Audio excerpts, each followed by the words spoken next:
Okay, so good evening, friends. Welcome you all to PSIR Edge channel on Telegram.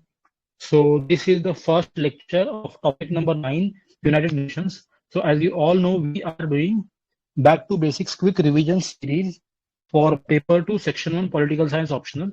हमने topic 1 से लेकर topic 8 तक पूरा करा है एंड इसके रिकॉर्डिंग सारे यूट्यूब पे अवेलेबल है. तो ठीक है. तो today will start of topic number 9. एक बार मैं सिलेबस के की वर्ड्स क्या है एक बार पढ़ लेता हूँ.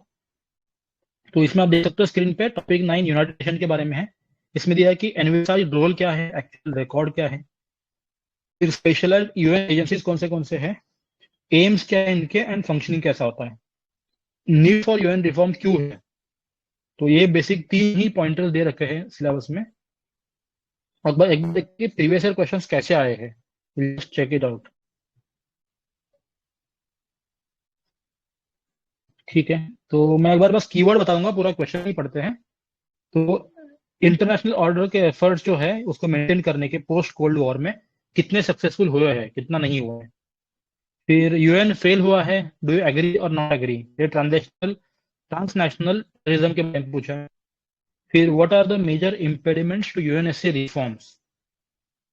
फिर reforms of economic social arrangement UN जो हुए हैं इफेक्टिव है या नहीं है. Has the reform of the economic, sorry ये हो गया. फिर despite limitation UN unique achievements है, जस्टिफाई करना है इसको बस. फिर United Nations needs major changes, तो क्या चेंजेस की जरूरत है सजेस्ट करना है अपने को.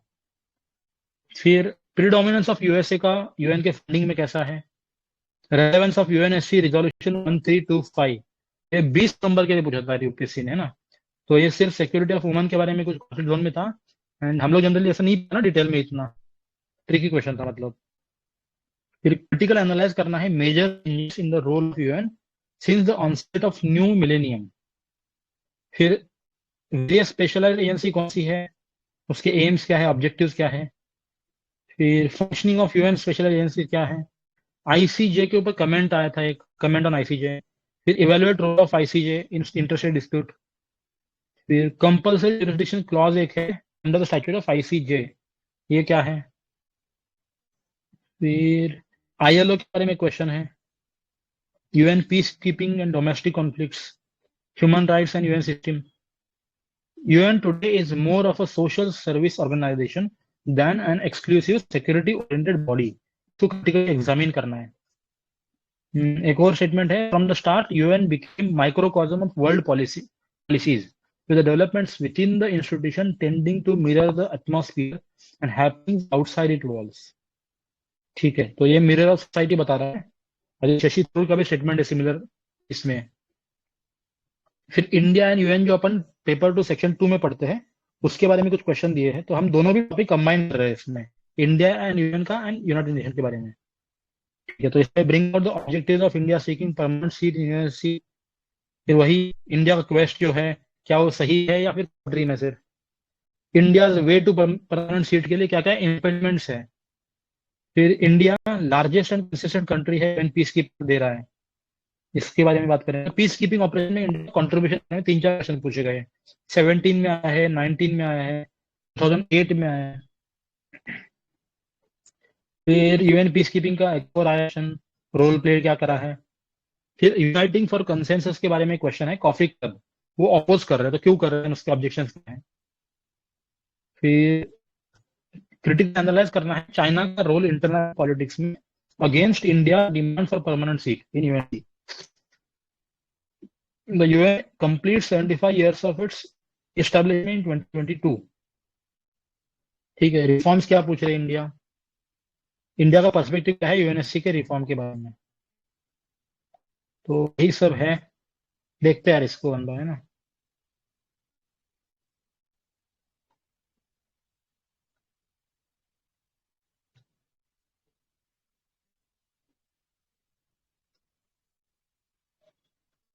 ठीक है सर, प्लीज पढ़ लीजिए कोई इसको.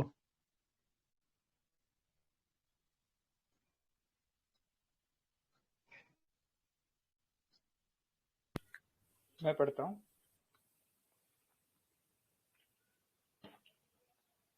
United Nations. United Nations were not created to create heaven on earth, but to prevent it from becoming hell. कोई नहीं, जूम आउट कर लो, दिख रहा है मतलब इतना कोई।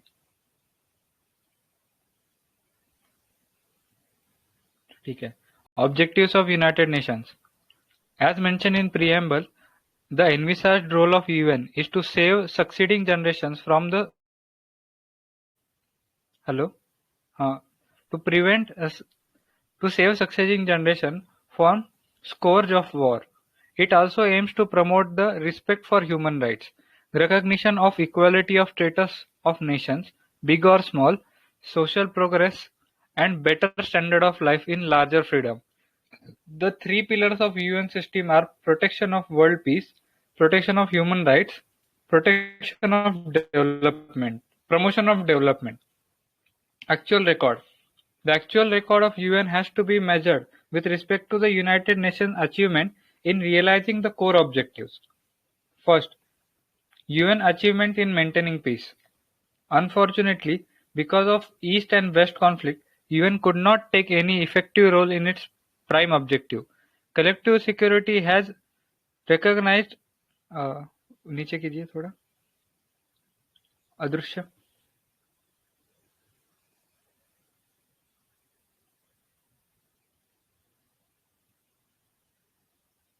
हेलो अदृश्य हेलो आवाज आ रही है मेरी? हाँ, you are audible.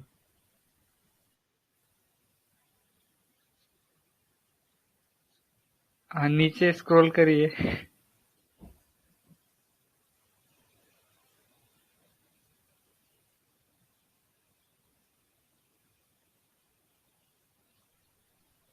कौन सा पढ़ रहे हैं हम लोग? अरे ऊपर वाला होगा ना सत्यम सर। हाँ, हाँ actual ओके record। यार, मेरा वॉइस ब्रेक हो रहा है क्या? नहीं सही आ रहा है। ठीक है। UN's roles towards protection of human rights. Rohingya crisis, crisis in Syria, crisis in many countries of Africa show the failure of international community towards protecting the human rights. Even human rights regime has become prey to geopolitical ambitions of great powers. Development. To certain extent, if there is some achievement of UN, it is in the field of development. We can say the most successful UN agency has been WHO. However, UN's role as a major platform for development partnership has been taken by other institutions. Even WTO IMF has sidelined UN with respect to development agenda. Present situation. UN is facing multiple crises and is in the need of urgent reforms. In age of America First, USA has even threatened to come out of UN also. UN has been a platform to establish the hegemony of USA. However, once USA realized that other countries prefer to utilize the platform to counter US hegemony, USA started undermining the platform. USA has been the biggest defaulter in paying the membership dues. One of the major weaknesses of UN is finances. As per 2013 data, UN budget was 45 billion, which implied per capita expenditure of $6 per person per year. It is highly inadequate considering the global challenges. We are living in an age when multilateralism as such is coming to an end. Like NAM, UN is also facing the crisis of credibility and relevance. Gareth Evans, the former Foreign Minister of Australia, was right in his assessment of UN when he held that no other body invokes as many dreams yet so many frustrations like United Nations.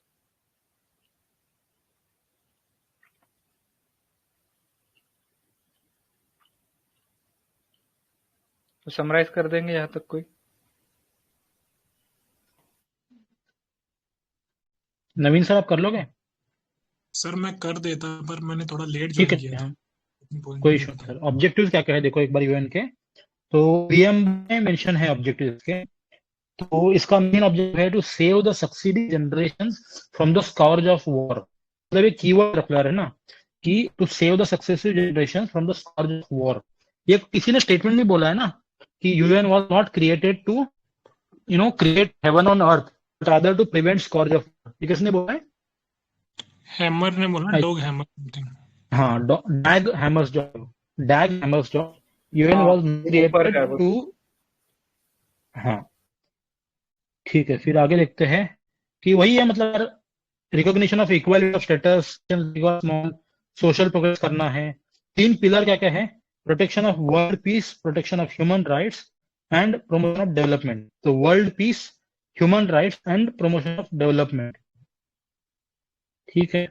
World peace, human right, development, ये तीन है। तो actual record क्या है तीनों में भी देख इसको मेंटेन कर देखेंगे कि भाई ह्यूमन राइट्स में क्या है, डेवलपमेंट में क्या है, वर्ल्ड पीस में क्या है। तो मेंटेनिंग वर्ल्ड पीस में बोल सकते हैं कि ईस्ट एंड वेस्ट कॉन्फ्लिक्ट चल रहा है, यूएन कुछ भी नहीं कर रहा है। यूक्रेन क्राइसिस पकड़ लो, अफगान क्राइसिस पकड़ लो, जितने भी वॉर छोटे मोटे हो रहे हैं, यूएन ज्यादा कुछ कर नहीं रहा है। तो कलेक्टिव सिक्योरिटी जो है, it has remained paralysed and present commitment countries का वो भी कम हो रहा है, स्पेशली वेस्टर्न कंट्रीज का कम हो रहा है। जैसे यूएसए खुद बोल रहा है कि भाई यूएन छोड़ के जाएंगे हम। कोरियन पेनिनसुला हुआ था उस टाइम भी कुछ नहीं कर पाए, पैलेस्टाइन इशू भी अनसॉल्व हो रहा है, यूक्रेन का भी देख ही रहे हैं। मतलब इन स्पाइट ऑफ सब पावर्स, यूएन कुछ भी नहीं कर पाता है। ये था वर्ल्ड पीस के बारे में। अच्छा, सेकंड है ह्यूमन राइट्स के बारे में क्या किया यूएन ने। रोहिंग्या क्राइसिस के टाइम पे देखा अपने, क्राइसिस इन सीरिया हुआ, बहुत सारे अफ्रीकन कंट्रीज में, यूरोप में माइग्रेशन क्राइसिस होते रहे, बट इंटरनेशनल कम्युनिटी कुछ नहीं करती है। यूएनएचआरसी वगैरह थोड़ा बहुत काम करती है, तो मतलब we have to show both arguments, यार हाँ कर रहे हैं, अच्छा काम कर रहे हैं, हम ना बोलेंगे। अफगानिस्तान में रेड क्रॉस वगैरह काफी सपोर्ट दे रहे हैं ना, ह्यूमैनिटेरियन असिस्टेंस वगैरह। तो बोथ साइड्स, ये पॉजिटिव भी है लेकिन ज्यादा कुछ हो नहीं रहा है, ठीक है। और ह्यूमन राइट्स रिजाइन जो है, they have become prey to geopolitical ambitions of great powers. मेरा आवाज क्लियर आ रहा है ना? हाँ हाँ क्लियर है। हाँ हाँ हाँ, क्लियर है। ओके सर, तो नेक्स्ट है थर्ड टॉपिक जो डेवलपमेंट के बारे में है। यहाँ पे बोला है कि इस पर्टिकुलर एस्पेक्ट में यूएन काफी ज्यादा सक्सेसफुल हुआ है। वाई एंड मोस्ट सक्सेसफुल बोला है यहाँ पे डब्ल्यूएचओ है, but again after Covid this is also questionable. लेकिन यूएन के सारे एजेंसीज है ना, यूनेस्को वगैरह, यूएन बाकी यूएनजीए वगैरह, तो काफी हद तक ये सपोर्ट कर रहा है इंटरनेशनल कोऑपरेशन में, डेवलपमेंट पार्टनरशिप में। क्लाइमेट चेंज का देख सकते हैं ना, बहुत सारे है, ठीक है। फिर WTO IMF has sidelined UN with respect to developmental agenda, ये भी क्रिटिसिज्म डेवलपमेंट के बारे में। तो बस यार ये याद रखना है कि एक्चुअल रिकॉर्ड जब भी लिखना हो ना, तो हमें तीन अलग अलग क्राइटेरिया पे मेजर करना है इसको। वर्ल्ड पीस के बारे में, ह्यूमन राइट एंड डेवलपमेंट के बारे में, ये तीनों भी हैं प्रियम्बल ऑफ द यूएन में लिखे हुए हैं, ये ऑब्जेक्टिव में लिखा हुआ है, ठीक है। तो अभी प्रेजेंट सिचुएशन क्या है? अभी मल्टीपल क्राइसिस है यूएन के अंदर, अर्जेंट रिफॉर्म की जरूरत है। इसके अंदर पीएम मोदी का एक स्टेटमेंट है, 21st century can not be run by the rules and institutions of the 20th century. तो ये लिख सकते हैं, थोड़ा अच्छा लग रहा है ना। फिर America first, USA America first policy कर रहा है। हम्म, फिर यूएन का भी यूज करा जाता है to create of USA itself. And I think एक और चीज यूएनएससी के बारे में तो कहता है कि यूएनएससी इज अ, क्या बोलते हैं इसको, prisoner of great power politics. मतलब जो P2 वर्सेस P3 डिबेट है ना, वो इसमें भी आ जाता है थोड़ा सा, ठीक है। यूएसए भी मेंबरशिप ड्यूज में भी बहुत लेट करता है, देता नहीं से। तो एक सबसे बड़ा वीकनेस यूएन का क्या है? तो फाइनेंसेस है। यूएन का बजट है 45 बिलियन, विच इज लाइक $6 पर पर्सन पर ईयर। मतलब ये बहुत ही कम है, ऐसा कहना जा रहा है स्कॉलर्स का। तो हाईली इनएडिक्वेट है, लाइक नैम क्राइसिस ऑफ क्रेडिबिलिटी हो रहा है यहाँ पे, क्राइसिस ऑफ साइंस नहीं है, क्राइसिस ऑफ क्रेडिबिलिटी है एंड रेलेवेंस है। गैरिथ एवांस है, former foreign minister of Australia, उन्होंने बोला है no other body invokes as many dreams yet so many frustration like UN. मतलब कि बहुत सारे ड्रीम्स है इसके लिए, येट बहुत सारे फ्रस्ट्रेशन भी है इसकी वर्किंग में। तो नेक्स्ट टॉपिक है, do we need UN? Please continue sir.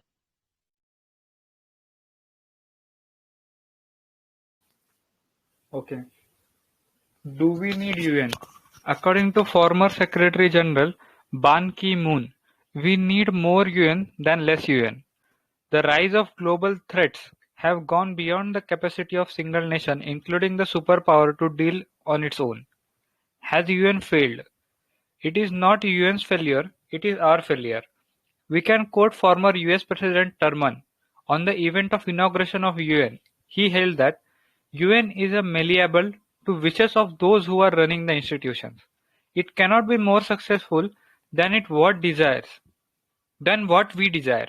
We should not forget the sacrifices of those because of whom we are here and creating this body.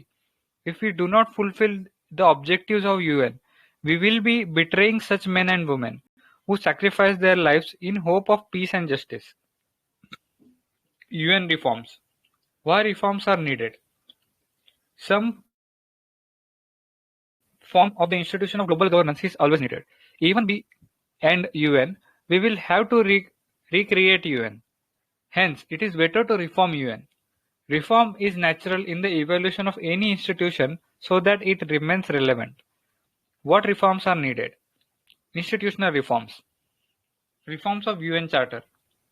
Article 2, Clause 7 prohibits UN from intervention in domestic affairs. UN Charter still mentions certain states as enemy states. Access power.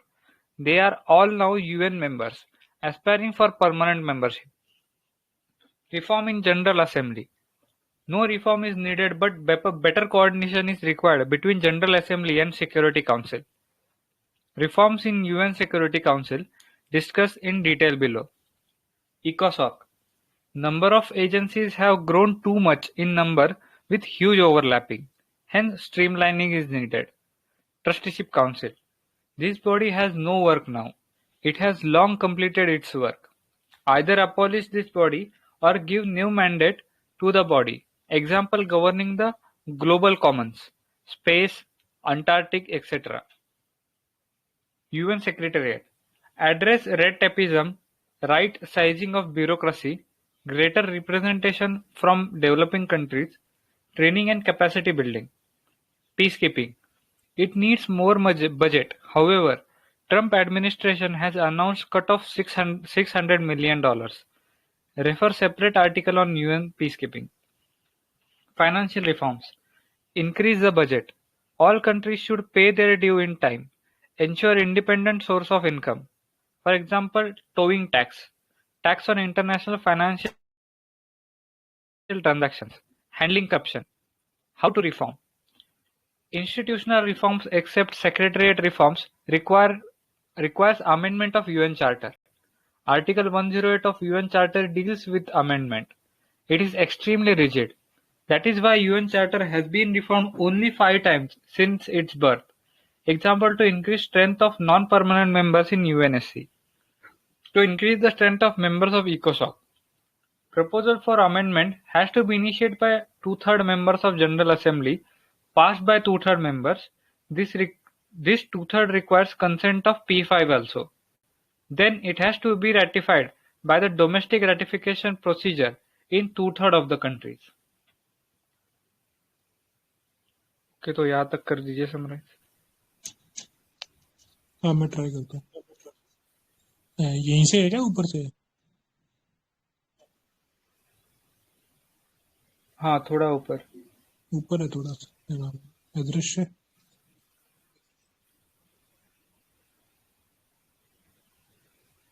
Do we need UN से? Yes. तो sir ये देख लीजिए, Ban Ki Moon का statement है, we need more UN than the less one. कि global threat बढ़ रहे हैं हमें, तो हमें ज़्यादा यूएन चाहिए कंसिडरिंग। ठीक है, जो पहले वाला थ्रेट नहीं रहा बट नए नए थ्रेट आ रहे हैं, तो हमें मोर यूएन चाहिए। As the UN failed, it is not the UN failure, it's our failure. तो ये एक वो दिया है इनका, ट्रूमन का स्टेटमेंट है, UN is malleable to the wishes of those who are running this institution. तो वही बोल रहे हैं कि हमारे विशेष पे हमें कैसा करना है यूएन को, ये हमारे ऊपर है, अच्छा करना है या बुरा करना है इसको। अगर हम इसको गलत ट्रैक पे ले जाएंगे तो जिन लोगों ने सेक्रीफाइस किया है उनसे हम बेटर कर रहे हैं। मेन बात वही है। नीचे करिए। रिफॉर्म क्यों चाहिए? सब रिफॉर्म चाहिए होती क्योंकि ग्लोबल गवर्नेंस का इंस्टीट्यूट है यार, और ये 20 सेंचुरी में बनाया था, तो 21st सेंचुरी को हम 20th सेंचुरी के रूल से नहीं चाहिए, और चीज़ें टाइम के साथ इवोल्व होती रहती है, तो हमें इसको रिफॉर्म करना चाहिए क्योंकि ऑर्गेनिक चीज़ है ना ये सब चीज़ें। ठीक है, रिफॉर्म क्या इसमें चाहिए? सर एक और है ना, आई थिंक जोसेफ स्टिग्लिट्ज बोलता है कि ग्लोबल जो इंस्टीट्यूशंस है गवर्नेंस के, they are having democratic deficit. जी सर, हाँ उनका वो टर्म हाँ, है। वो वाला कोट कर सकते हैं इसमें। ठीक है, कंटिन्यू। क्या रिफॉर्म चाहिए? पहला तो यार इंस्टीट्यूशन वाला है। इसमें क्या आएगा इंस्टीट्यूशन वाले में, कुछ याद आ रहा है क्या? चलो नीचे होगा देख लेंगे। सेकंड है रिफॉर्म ऑफ यूएन चार्टर। तो आर्टिकल 2 क्लोज 7 वाला है ना, उसमें लिखा हुआ है कि prohibit UN from intervention in the domestic affair, इसको रिफॉर्म को बोल रहा है। और एनिमी स्टेट का भी है, ये वर्ल्ड वॉर 2 के टाइम का एक्सिस लाइड पावर, तो उसी मेंटेलिटी से ये लोग चल रहे थे, इसमें रिफॉर्म चाहिए। थर्ड है जनरल असेंबली में रिफॉर्म तो नहीं चाहिए, बस बेटर कोऑर्डिनेशन चाहिए हमको यहाँ पे दोनों के बीच में, जनरल असेंबली और सिक्योरिटी काउंसिल में। अगला है यूएनएससी में नीचे दिया डिटेल में, तो वहां देखेंगे इसको। इकोनॉमिक एंड सोशल काउंसिल में इसकी नंबर ऑफ एजेंसीज है यार, बहुत ओवरलैपिंग फंक्शन है, तो उसको स्ट्रीमलाइन करने की जरूरत है। ट्रस्टीशिप काउंसिल, इसका क्या फंक्शन होता था? ये कोई लैंड वैंड से लिंक था ना, कुछ ऐसा, किसी को याद है क्या?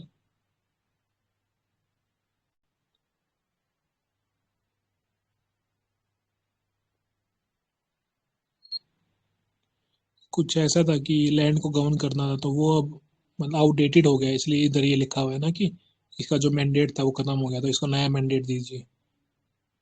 नीचे कर दीजिए सर थोड़ा।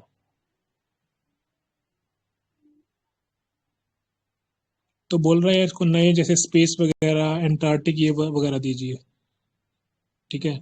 उसके बाद यूएन सेक्रेटरीट बोल रहा है, तो उसमें करप्शन ज़्यादा है, ठीक है, ब्यूरोक्रेसी बहुत कम है, ठीक है। ग्रेटर रिप्रेजेंटेशन होना चाहिए थर्ड वर्ल्ड का, कैपेसिटी बिल्डिंग वगैरह ये आपको करना चाहिए। पीस कीपिंग में क्या है, डेवलप्ड वर्ल्ड अपना फोर्स नहीं भेजते, बजट बहुत कम देते हैं। इंडिया बांग्लादेश जैसी कंट्री है, इनके फोर्सेज ज़्यादा जाते हैं, तो यहाँ पे भी वही डेवलप्ड और डेवलपिंग वाली डिबेट है। फाइनेंशियल रिफॉर्म चाहिए, बजट कंट्रीज पे डिपेंड है, खुद का अपना सोर्स है ही नहीं इनका, तो इंडिपेंडेंसी कैसे आएगी? तो इनका खुद का बजट का सोर्स होना चाहिए, जैसे एग्जांपल में दिया टोइंग टैक्स वगैरह दिया है। हाउ टू रिफॉर्म में दिया है institutional reform except secretariat reform require amendment to the UN charter. और ये बहुत कॉम्प्लेक्स है, मतलब आपको 2/3 से तो जनरल असेंबली में इंट्रोड्यूस करना पड़ेगा, 2/3 मेंबर से पास करवाना पड़ेगा, उस 2/3 के अलावा P5 का कंसेंट चाहिए आपको, और फिर 2/3 जो जिन्होंने रेटिफिकेशन चाहिए, मतलब उनको होम कंट्री में करना पड़ेगा। तो ये बहुत कॉम्प्लेक्स सिस्टम है यहाँ का। चलिए, रिजिड प्रोसेस आर्टिकल 108 में दिया यूएन चार्टर के। Sir you can continue. क्या फंक्शन है ट्रस्टीशिप काउंसिल का, देख लो यार बगल में है। One of the 6 principal established to help ensure that the trust territories were administered in the best interest of their inhabitant। ये मुझे लग रहा है कि जर्मनी वर्मनी को ये लोग अलग किए थे ना, उसके कॉन्टेक्स्ट में लग रहा है, उस हिसाब से वर्ल्ड वॉर 2 के बाद शायद। The trust territory most of them were former mandate of the UN league of nation, यहाँ वही लग रहा है।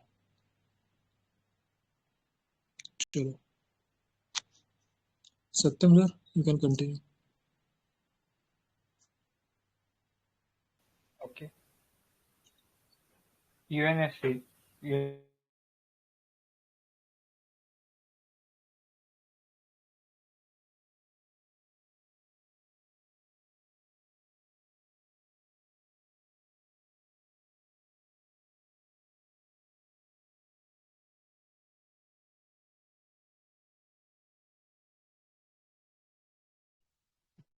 Satyam sir, am I Audible?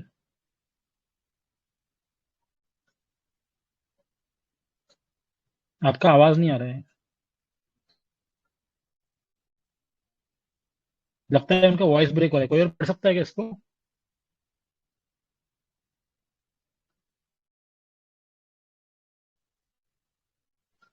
आई मैं थिंक पढ़ दूं? सत्यम सर। हाँ हाँ प्लीज उमेश सर, वो है। UNSC, UNSC is considered as nucleus of UN system. It is the only body of UN which has teeth to bite. The permanent members of UNSC possess veto powers. It provides them with ultimate weapon to stop functioning of UN against their national interest. UNSC has a major say in all critical appointments in UN and UN functions. Need of reform of UNSC. There is a huge disappointment with the functioning of UN, primarily because permanent members did not allow UN to function by using veto powers. None of the UNSC decisions go without criticism and delegation. Because of their partial nature, like during Cold War, UNSC remained divided between T2 and T3. In present times, there is an urgent need for a credible institution of global governance which can be considered as impartial. There is a lack of transparency and accountability in the functioning of UNSC. There is a poor coordination between UNSC and UNGA. UNSC, in its present configuration, called as representative globally. There is need to reform the manner in which veto power is exercised. P5 members were given veto powers because of their power status during establishment of UNSC. This hardly represents present reality. Britain and France are powers of gone era. There is entry of new players like India, Japan, Germany, etc. Most urgent reforms. Veto reforms. The inclusion of veto was controversial even at the time of inception of UNO. It was included in the insistence of former USSR, which was skeptical towards Western countries. Experience of League of Nations has proved that it would be wise if USSR is kept out. The veto issue creates problem because it has not been used in principled manner. P5 countries enjoy veto powers which can actually be called as double veto.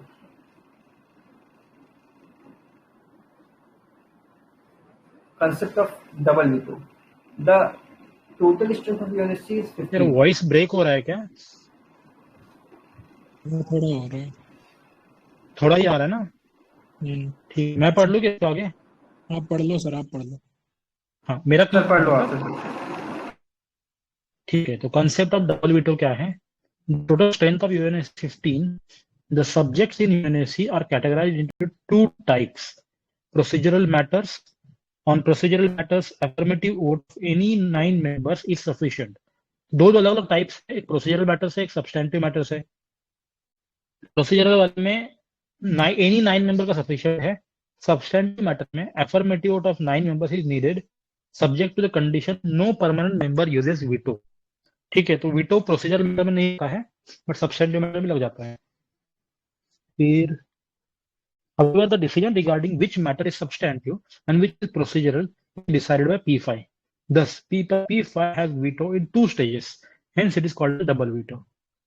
All right. Suggestion is to eliminate veto, but none of the P5 countries will agree. Second suggestion है no new permanent member should be getting veto. General Assembly should be given power to override veto in case there is a deadlock. ठीक है। एक पहला वाला था ये veto reforms. Second reforms discuss करते हैं membership reforms. In 1945, strength of UNGA was 51. That time there were 5 permanent members and 6 non-permanent members in UNSC. In 1963, strength of UNGA became 113. So the strength of UNSC was made 15 and 4 non-permanent members were added. Present state is 193, but there is no change either in permanent or non-permanent members. If we see the present composition of P5, Africa, where the most of the actions of UN are concentrated, has no representation. Latin America has no representation either. Asia is underrepresented. Europe is overrepresented. If Security Council represents great power status, present configuration does not meet the reality. France and Britain are the powers of bygone era. It is anachronistic if India, the country possesses the third largest army, de facto nuclear weapon state, emerging economy, and the country with second largest population is not represented despite immense contribution and commitment to UN. Similarly, Japan and Germany are large contributors to UN budget without having a final say on the use of the budget. If no more number of countries are added, it will enhance the credibility of UNSC. The presence of neutral countries like India, Brazil will dilute the polarization. Hence, to keep UN relevant, it has to reform itself. ये membership reform था और एक veto reform था. तो how to reform? Membership reform will be required will require the amendment of UN Charter. It seems there is no light at the end of the tunnel. Reforms are next to impossible. इसमें history जो कि काफी बड़ा लग रहा है, एक बार इतना पढ़ लेते, रिवाइज कर लेते क्विकली। कहाँ से करना है? हाँ यहीं से है शायद। हाँ हाँ तो देखो यार क्या यहीं से है क्या? हाँ यहीं से है। अरे वहीं से था सर, नीचे कीजिए। हाँ बस यही इम्पोर्टेंस देख लेते यार। यूएनएससी का क्या है, मेन बॉडी है, न्यूक्लियस बोलते हैं इसको यूएन सिस्टम का। यही बॉडी है जिसके बाद टीथ है, मतलब कुछ कर सकता है, बाकी तो ऐसे ही है, ठीक है। क्योंकि परमानेंट मेंबर के पास वीटो पावर है इसके अंदर। सर नीचे कर दीजिए, हाँ बस इधर ही, ठीक है। तो ये मेजर रोल करता है कि ऑल अपॉइंटमेंट वगैरह में यूएन के और यूएन फंक्शन में यूएनएससी मेजर प्लेयर है। मेन बात ये है। रिफॉर्म क्यों चाहिए, नीड ऑफ द रिफॉर्म। एक तो यार इसकी जो ह्यूज डिसअपॉइंटमेंट है फंक्शनिंग के साथ, ठीक है। दिक्कत क्या है कि जो अभी भी वही मेंटेलिटी से चल रहा है कि P2 वर्सेस P3 वाला जो उस टाइम पे चल रहा था, पोस्ट कोल्ड वार आ उसी टाइम से चल रहा है अभी। In present time there is an urgent need for a credible institution of global governance which can be considered as impartial. ये भी मतलब पार्शलिटी करता है, हमें इम्पार्शियल प्लेयर चाहिए, जो कि ये है नहीं। There is lack of transparency and accountability in the functioning of UNSC. Poor coordination है यूएनएससी और यूएनजीए में। UNSC in its present configuration can not be called a representative body globally, क्योंकि कहीं पे अंडर रिप्रेजेंटेशन है, कहीं पे over representation है, ठीक है। तो ये P5 member were given veto power because of their power status during the establishment of UNSC. लेकिन अब जो पावर पॉलिटिक्स है, ये जो पावर डायनामिक्स है, वो चेंज हो चुका है। ब्रिटेन और फ्रांस में इतना दमखम नहीं रहा, नए प्लेयर आ रहे हैं, जैसे अपन लोग हो गए, जापान हो गया, जर्मनी हो गया, इटाली वगैरह, ये लोग बोल रहे हैं। मोस्ट अर्जेंट रिफॉर्म, पहला तो हमें वीटो में रिफॉर्म चाहिए। ये उस टाइम भी जब वीटो को इंट्रोड्यूस किया तो ये कंट्रोवर्शियल था, यूएसएसआर ने बोला था, तो ये लोग इंट्रोड्यूस कर दिए। तो इधर ये दिया है, तो डबल वीटो का कॉन्सेप्ट दिया इन्होंने, ठीक है। टोटल स्ट्रेंथ आपको पता है 15 है। तो दो टाइप के मैटर होते हैं, एक तो प्रोसीजरल मैटर होता है, एक सब्सटेंटिव होता है। प्रोसीजरल में 15 में से कोई भी 9 लोग बोल देंगे तो हो जाएगा वहां पे। सब्सटेंटिव में 9 लोगों का चाहिए, लेकिन पॉजिटिव वोट चाहिए हमें P5 का। और ये मैटर प्रोसीजरल होगा या सब्सटेंटिव होगा, ये P5 वाले डिसाइड करेंगे। तो इसको डबल वीटो का कॉन्सेप्ट आ गया यहाँ पे। सजेशन क्या होना चाहिए, एलिमिनेट कर दो, ये कोई नहीं मानेगा, न्यू मेंबर नहीं आना चाहिए वीटो के साथ। General assembly should be given overriding power in case of deadlock. ये थोड़ा फिजिबल लग रहा है, बट ये मुश्किल है बहुत। मेंबरशिप रिफॉर्म क्या होना चाहिए, तो जब बना था उस टाइम पे 51 मेंबर थे, 5 परमानेंट थे, 6 नॉन परमानेंट। 63 में क्या हुआ, 113 मेंबर हो गए, तो 15 कर दिए, लोग स्ट्रेंथ बढ़ा दिया। अब 193 हो गए, स्ट्रेंथ वही 15 है यार, ठीक है। तो देख लो, अफ्रीका में तो कुछ है ही नहीं, लैटिन अमेरिका में भी कोई रिप्रेजेंटेशन नहीं है, एशिया में अंडर रिप्रेजेंटेशन है और यूरोप में ओवर रिप्रेजेंटेशन है, ठीक है। If security council suggest, if security guarding represents a great power status, present configuration doesn't meet the reality. France और जर्मनी वही बात है कि वो पुरानी पावर हो गया है। इंडिया का राइज हो रहा है, हमारी 3rd लार्जेस्ट मिलिट्री है, न्यूक्लियर पावर है हम लोग, ठीक है। इमर्जिंग इकोनॉमी है, 2nd लार्जेस्ट पॉपुलेशन है, हम इतना कंट्रीब्यूट करते हैं। क्या हम कंट्रीब्यूट करते हैं यूएन में। हेलो, कोई समराइज करेगा? अरे आवाज नहीं आ रहा क्या मेरा?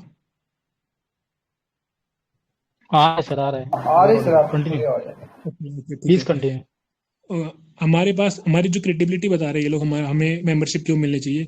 न्यूक्लियर पावर हम लोग, ठीक है, इमर्जिंग इकोनॉमी है, 2nd लार्जेस्ट पॉपुलेशन है, इसके बावजूद हम मतलब फोर्सेज वगैरह भेजते, कंट्रीब्यूट कर रहे हैं, कमिटेड है यूएन के प्रिंसिपल को, फिर भी नहीं मिल रहा।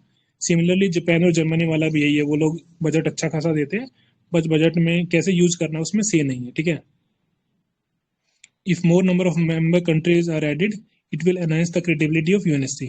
The presence of neutral countries like India, Brazil, Japan will dilute the polarization. ठीक है, Hence, to keep UN relevant, it has to be reformed. ये इंडिया, जापान, ब्राजील वाली लाइन क्या है? Will dilute the sir basically polarization. कैसा है ना, अभी P5 में पोलराइजेशन होता है P2 वर्सेस P3, एंड जो भी कंट्रीज है वो अलाइंड है, मतलब एक दूसरे के अगेंस्ट। तो हाँ इंडिया वही। न्यूट्रल है, काइंड ऑफ नॉन कंट्री है। सिमिलरली ब्राजील भी किसी साइड नहीं लेता है। तो अगर इनको अगर परमानेंट 5 में डाल देंगे तो P7 में P8 बनेगा, तो थोड़ा सा पार्शियलिटी कम होगी उसमें, थोड़ा सा ऑप्टिल सोचेंगे ऐसा। ओके ओके, ठीक है। ठीक है। Satyam sir, can you hear us? हाँ, हाँ, पढ़ सकते हो क्या सर आप? अब कर सकता हूँ हाँ, गो अहेड सर प्लीज। हाँ, कहाँ से करना है? हाउ टू रिफॉर्म वाला। हाउ टू वही ना। रिफॉर्म दिख रहा है, देखो। Okay okay okay.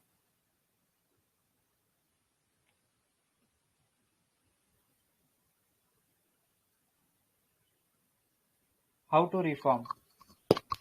Institutional reforms, except secretariat reforms, require amendment of UN Charter. It seems there is no light at the end of sir the sir tunnel. Sir, Reforms are आप कौन next. सा पढ़ रहे हो? Hello, एक second, कुछ गलत हो गया क्या? अरे मैं दूसरा शायद पेज खोल सही दिया, सॉरी है सॉरी। क्या? नहीं, मैं कोई अलग ब्राउजर से पढ़ रहा था, मैं यही से सर पढ़ रहा हूँ। ठीक है, कोई नहीं, कंटिन्यू। ओके, हाँ, how to reform. Membership reforms will हाँ, require the amendment of UN Charter. It seems there is no light at the end of tunnel. Reforms are next to impossible. The history of membership. India itself proposed its candidature in 70s. However, India didn't had good relations with the Western Bloc. There was no hope for India's inclusion. In 1991, USA itself initiated the reform process.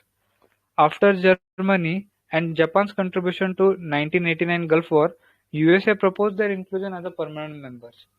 USA was looking at the burden sharing and to bring its allies. USA was in good relation with China. Russia was also not in position to oppose. It was best time to induct Germany and Japan. India was the spoiler in USA's plan. India objected the inclusion of Germany and Japan without its own inclusion. India argued that the seat at UNSC is not at scale to be given to highest bidder. International community cannot ignore the contribution of India in strengthening UN towards world peace. India opposed itself to be the most eligible candidate. India proposed, besides the credential discussed earlier, India is best suited because no other civilization has a cosmopolitan outlook like India and is constitutionally committed to strengthen international law and peace. Article 51.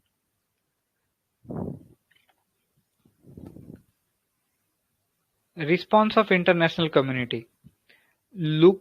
Lukewarm response because till then India neither had significant relations with West and India's relation with Russia had also changed considerably.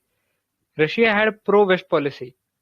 Hence, India changed its strategy going alone, decided to reform a coalition known as G4. G4 countries: Brazil, India, Japan and Germany. Response for G4 proposal. Formation of Coffee Club. Pakistan, Italy, Argentina, Turkey formed a club with other countries opposing the candidature of G4 countries. Coffee Club maintained the position that G4 countries are not the regional leaders, rather hegemonic powers. If they will be given position that G4 countries are not the regional leaders, rather hegemonic powers. If they will be given permanent seat, it will not consolidate the peace in the region, rather it will destabilize the regional stability. To assure Coffee Club, G4 proposed that they will not ask for the veto for 15 years.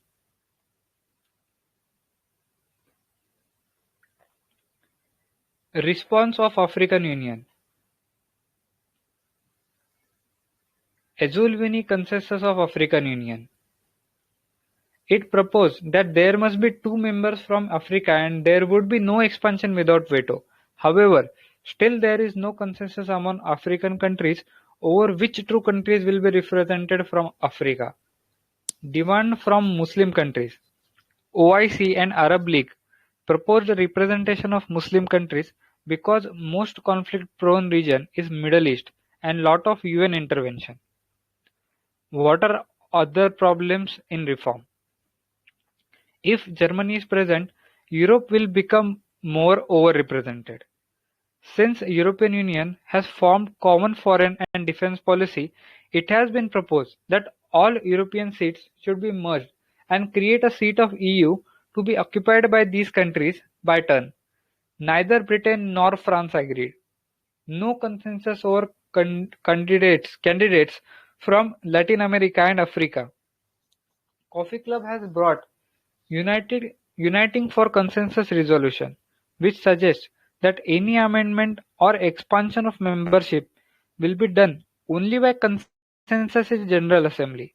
However, according to G4 countries, there is no need for consensus. Charter provides for decision by majority. So far, there is no formula agreed by all countries. At present, the smaller island nations of Pacific and Caribbean have also proposed their representation. Once former Secretary General Kofi Annan proposed two formulae. First was 9 new members, with division as G4 plus 2 from Africa, 3 non-permanent, plus no veto to new members. India supports this formula. Second formula was 9 new members. Composition as 8 semi-permanent members plus 1 non-permanent member. Pakistan supports this formula.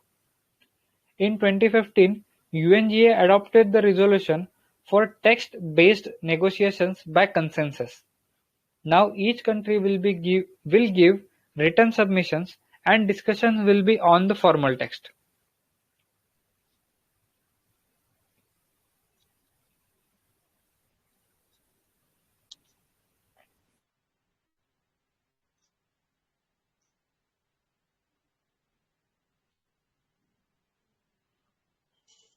हाँ तो देखो यार, how to reform वाले में है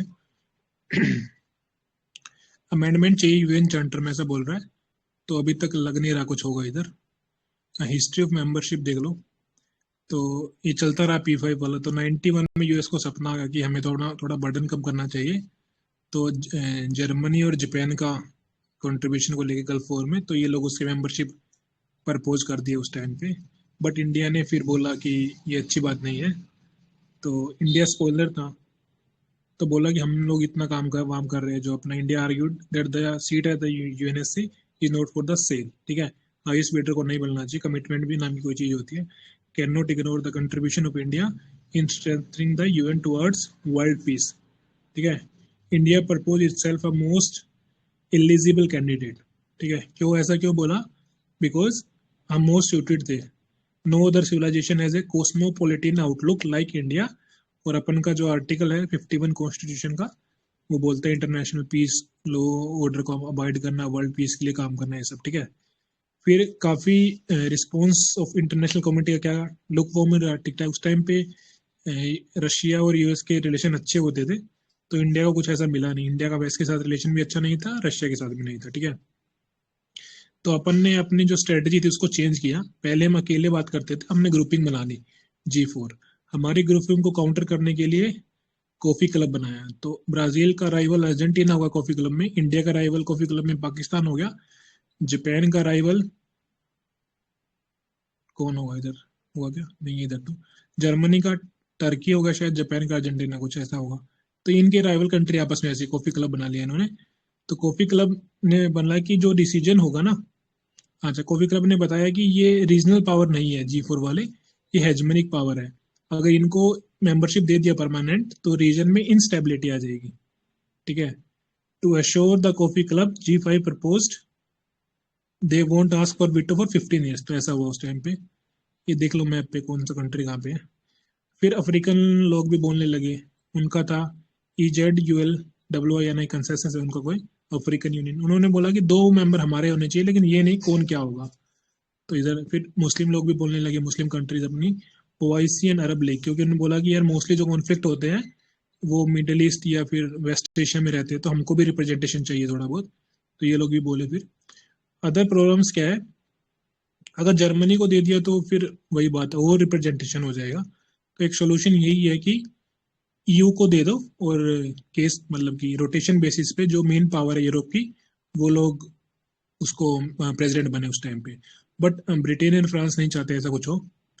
अच्छा, फिर एक और इश्यू है कि no consensus on the candidate from Latin America and Africa. यहाँ पे भी जो रीजनल पावर उनमें टसल चलता रहता है।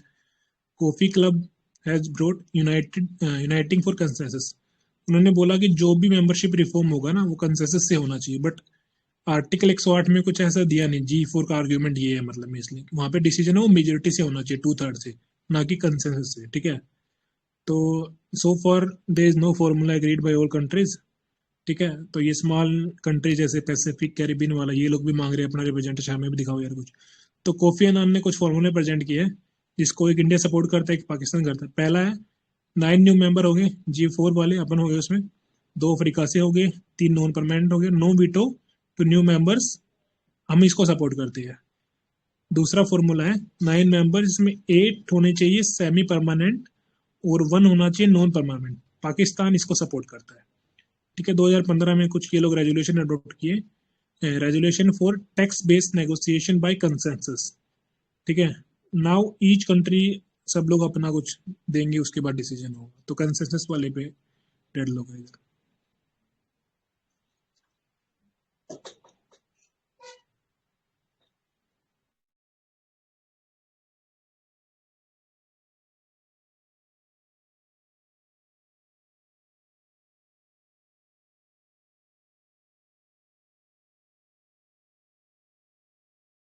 हो गया ये तो सर।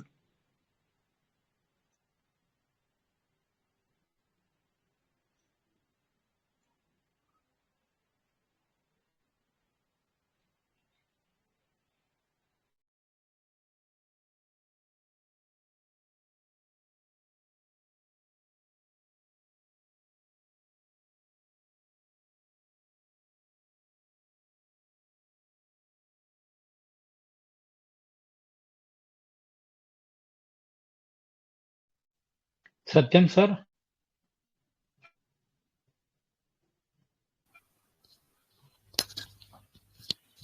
आवाज आ रही है ना मेरी? हाँ हाँ, you Audible, please continue. Okay. India and UNSC permanent seat. India's strategies to get permanent seat. India has been a long time contribution of it has been a long time contribution of India on the seat of high table of the diplomacy. Pandit Nehru has clearly communicated that India should aim to get its rightful place in the community of nations. In the Committee of Nations, which it deserves because of its great civilization. If India gets permanent seat, it will be an acknowledgement of its great power status. It will be a recognition that India is a major stakeholder in international peace. India had adopted multiple strategies, establishing itself as a champion of peace disarmament, presenting itself as a leader of third world countries with formation of NAM, going alone and going in coalition. At present, India is working with two coalitions, G4 and L69 group. The strategy of going in coalition has not been much helpful as it becomes swimming and sinking together. China may agree to India's candidature, but China will never agree for Japan. There are very limited chances that Germany can be inducted. To prove its worth, India has acted as a non-permanent member for 7 times. It also shows that international community wants India's representation. Up till now, India was defeated only once, 1966, by 100 votes by Japan. India changed the strategy and maintained the position that it deserves to be a permanent member and hence will not stand for non-permanent membership. India again changed its strategy and stood for the 7th time in 2010. India again became non-permanent member for 2011 and 2012. India got overwhelming support. Why India changed the strategy? Sir इसमें ना एक और चीज USA लिख सकते हैं। अभी शायद लास्ट 1-2 सालों में आईसीजे में कुछ तो इलेक्शन हुआ था, उसमें शायद इंडिया की तरफ से दलवीर भंडारी जो थे ना, for the first time in history ऐसा हुआ था कि यूके का कैंडिडेट हार गया था, उन्होंने वापस लिया था। नहीं, हुआ ये था कि हम लोग को उन्होंने कैंडिडेट प्रपोज किया था, हम लोग भी बोल रहे थे हमारा पहले कंसेंसस नहीं बन पाया, तो हम लोगों ने दोनों ने कैंडिडेट प्रपोज कर दिया। इंडिया वाले बोल रहे थे हमारा कैंडिडेट होना चाहिए, तो उन्होंने भी प्रपोज कर लिया, तो बाद में डर के हमारे उन्होंने विड्रॉ कर लिया, कुछ ऐसा हुआ था। हारने के डर की वजह से विड्रॉ कर लिया। हाँ हाँ हाँ, इलेक्शन नहीं हो पाया। हाँ, करेक्ट करेक्ट, ठीक। तो इसको भी ले सकते हैं, मतलब कि इंडिया का पावर असर्शन दिखाने के लिए। हाँ हाँ बिल्कुल। बिल्कुल बढ़िया। Why India changed the strategy? USA promised that it will help India to acquire great power status, but India has to show that it can take the right decisions. USA will judge India's decision in 2 years of apprenticeship. It was unfortunate for India that in 2011, crisis in Libya and Syria emerged. It was difficult for India to take decision because of differences between P2 and P3. How important it is for India to fight for permanent seat. As per all governments in New Delhi, it is one of the priority of India's foreign policy. However, according to the experts Ramchandra Guha, there is no need to be in the race of superstardom. Focus on internal developments. Shyam Saran, no point on running after illusionary goals. Focus on building real strength, military or economic. Professor Ramesh Thakur, if India thinks goal is so important, go for non-cooperation with UN and let them realize the importance of India. C. Rajamohan, the goal is not so important that India allows itself to be bargained by Western powers. Kishore Mahbubani.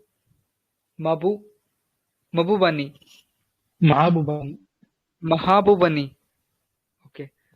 India's situation is like Sisyphus, the historic Greek character carrying huge boulder on the head to the top of hill just to see it rolling down. ये last वाला अच्छा था यार। हाँ बढ़िया वैसे था ना ये। किशोर महबूबानी याद रखना ना, ये एक्चुअली ये मलेशिया में स्कूल ऑफ थॉट में है ये। ओके ओके ऑस्ट्रेलिया इनका मलेशिया और में वहां पे कोई कुछ पढ़ाई करते हैं वो। आई थिंक इंडियन ही है वो, एंड ही सपोर्ट्स जो क्या बोलते हैं इसको, he supports China rise and peaceful rise of China. इनका मतलब रेफरेंस आता है चाइना वर्सेस यूएस जो फाइट है ना, जो status quo versus revisionist power में। तो मीर शाह बोलते हैं ना कि USA should contain China, and इसका और मीर शाह का डिबेट है यूट्यूब पे, इसमें आता है ये। इसको समराइज कर लेंगे एक बार।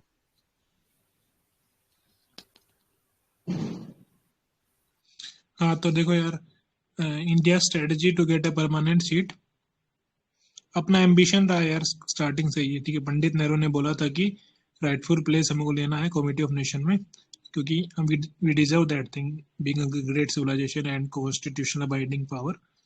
सो if India gets a permanent seats it will be an acknowledgement of great power status, ठीक है। उसके बाद अपनी स्ट्रेटजी देख लो, ठीक है। पहला है इंडिया ने खुद को एस्टेब्लिश किया है चैंपियन ऑफ पीस एंड डिसआर्मामेंट, ठीक है। उसके बाद क्या है, थर्ड वर्ल्ड के लीडर हम नाम वगैरह, ठीक है। उसके बाद क्या है, forming a collision G4L69 group हमने फॉर्म किया है। बट इसका इस जो ये तीसरे पॉइंट वाली स्ट्रेटजी है ना, इसका अपना एक दिक्कत है, swimming and sinking together type है। वही है, चाइना इंडिया को अपोज ना करे, बट जापान के लिए वो लोग कभी नहीं, क्योंकि वो थोड़ा कुछ ज्यादा ही राइवल है, ठीक है। To prove its worth India has acted as a non permanent member more than 7, अब तो काफी टाइम हो गया, शायद 8 या 9 बार हो गया, अभी भी हमें शायद। तो एक बार ही आ रहे हैं हम 66 में, जापान से आ रहे थे 100 वोट से। अच्छा, India has change the strategy and maintain the position that it deserve to be a permanent member, hence it won't stand for non permanent membership. हम बोलते हैं हमें परमानेंट चाहिए, नॉन नहीं चाहिए, जो प्रपोज किया कोफी अन्नान ने, although we support that thing but we are demanding this thing. तो ऐसा चल रहा है। इंडिया ने स्ट्रेटजी क्यों चेंज किया ये वाला? यूएस ने प्रोमिस किया था बट अपनी किस्मत खराब थी, तो ये लीबिया वाला क्राइसिस आ गया, तो हम P2 और P3 वाले में, जैसे अभी भी चल रहा है ना रशिया वाले यूक्रेन में, हमारा स्टैंड क्लियर नहीं है, तो वो लोग भी इतना सपोर्ट नहीं करते अपनी मेंबरशिप को। यार दिक्कत ये है। नीचे करिए सर। मतलब इतना जरूरी क्यों है, मतलब हम इतना क्यों हाथ धो के पीछे पड़े हुए इसके? पहला तो है यार कि मोस्ट इंपॉर्टेंट प्रायोरिटी अपने इंडियन फॉरेन पॉलिसी की, तो ये गवर्नमेंट ऑफ इंडिया का ओपिनियन है, ठीक है। एक्सपर्ट लोग का ओपिनियन देख लो। गोवा सर बोलते हैं कि ये सुपर स्टेडम में इतना फोकस करने की जरूरत नहीं है, इंटरनल डेवलपमेंट करो, अपना इंटरनल डेवलपमेंट करो, अच्छा रहेगा। श्याम सर बोलते हैं इल्यूजनरी गोल टाइप है, रियल स्ट्रेंथ बनाओ, इकोनॉमी मिलिट्री पॉलिटिकल अपना। रमेश ठाकुर बोलते हैं अगर हम कोऑपरेशन नहीं करेंगे यूएन के साथ तो उन्हें रियलाइज होगा इंडिया कितना जरूरी है उनके लिए, ठीक है। सी राजाराम बोलते हैं ठीक है जरूरी हो सकता है but we shouldn't let India shouldn't allow itself to be bargain by western powers, ठीक है। और ये लास्ट वाला देख लिया हमने, किशोर महाबुबानी, तो अपना सिचुएशन वही है, सिसअपिस जैसा है, carrying a huge roller on the head to the top of the hill just to see it rolling down. Okay, अच्छा ये नेहरू ने मतलब चाइना को सपोर्ट किया था, ये वाला सच है क्या? ये ऐसे ही पॉलिटिकल मुद्दा टाइप है?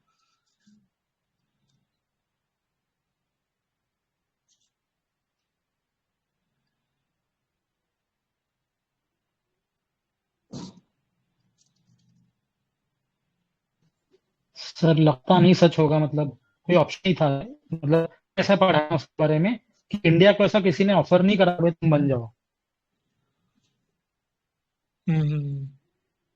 मतलब मैंने ऑफिशियली तो पढ़ा है कि नहीं। हाँ, ऑफिशियल ऐसे किसी ने इंडिया को ऑफर नहीं करा हुआ था। तो मतलब ये यही उस टाइम पे प्रूडेंट था कि भाई सपोर्ट ही कर लो। अपोज करके फिर ऐसा था ना यार, हिंदी चीनी भाई भाई वाला जो नारा वगैरह था वो सब फेल हो सकता है ना। हाँ उस टाइम नेहरू सर का ओपिनियन कुछ और था, तो हाँ ये बात तो हाँ। है। वो टाइम ताइवान के पास थी मेंबरशिप, तो नेहरू को लगता था कि राइटफुल मेंबर मेनलैंड चाइना है, तो वो चाइना को ट्रांसफर होनी चाहिए जो ताइवान के पास है। ओके, हाँ वही वही।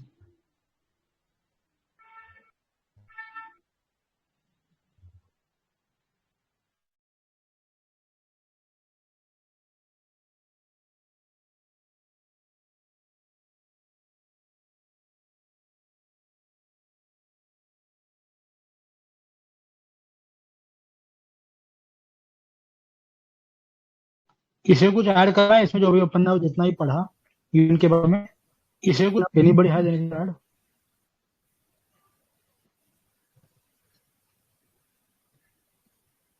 हेलो, हाँ हाशवी पंत अच्छा लिखते हैं इस पे, पढ़ा था मैं बताओ कभी। सर, बताओ प्लीज। सर याद नहीं है, कुछ नोट्स याद आ नहीं रहा है तो प्रिंट। बताओ। ओके ओके, ठीक है। बाकी तो बोल दो, कुछ याद आ रहा है तो, कुछ अपनी नोट्स में एक्स्ट्रा लिया हो तो। Is clear? ठीक है, कुछ और चीजें इंट्रो दिखते हैं में अपन लिख थोड़े से। सकते हैं। हाँ सर, बोलिए बोलिए।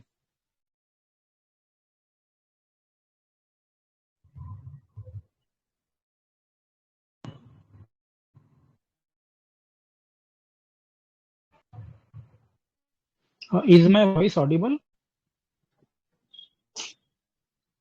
हेलो, मेरा आवाज आ रहा है सर? हाँ आ रहा है बोलिए। ठीक है, तो एक बार हाँ, आ अपन, रहा है, आ रहा है। एक बार ये विभोर अग्रवाल सर के जो टॉपर नोट है वो थोड़ा एक बार देख लेते हैं ना। तो इन में लिख सकते हैं कि United Nation represents liberal institutional model of collective security to ensure peace, and it was based on the 14 point speech as envisaged by Woodrow Wilson. तो ये मतलब थोड़ा इंट्रो में लिख सकते हैं अपन यूएन के बारे में, थोड़ा ये थियोरेटिकल से ये हो सकता है, लिंक हो जाएगा। फिर it was set up in the backdrop of World War II. United Nations seeks to save the successive generations from the scourge of war. History क्या है इसमें? It emerged after the failure of League of Nations to prevent World War II. It was brainchild of Franklin D. Roosevelt. तो इसमें envisaged role क्या है? Principal aim of the United Nations as set forth in the preamble of the charter. इसमें तीन है: peace, human rights and development. तो peace में क्या बोला है? कीवर्ड्स देखो बस: safeguard peace, security, and justice. It is to save succeeding generations from the scourge of war.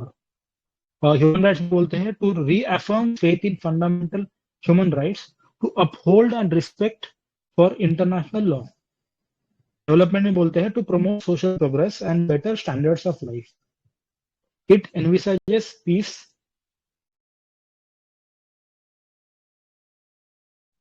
It envisages peace not simply as absence of war, but presence of those conditions which promote respect for human rights and development. तो ये थोड़ा line अच्छा है लगता है लिखने में ना। तो इसमें यूएन प्रिंसिपल क्या है? बाय द वे रिक्वेस्ट है, जैसे मैं पढ़ रहा हूँ ना, if anything strikes you or if something extra is there in your notes, then feel free to stop me, guys. Principle देखते हैं, United Nation acts in accordance with the following principles. Article 2 कहता है all member states sovereign and equal.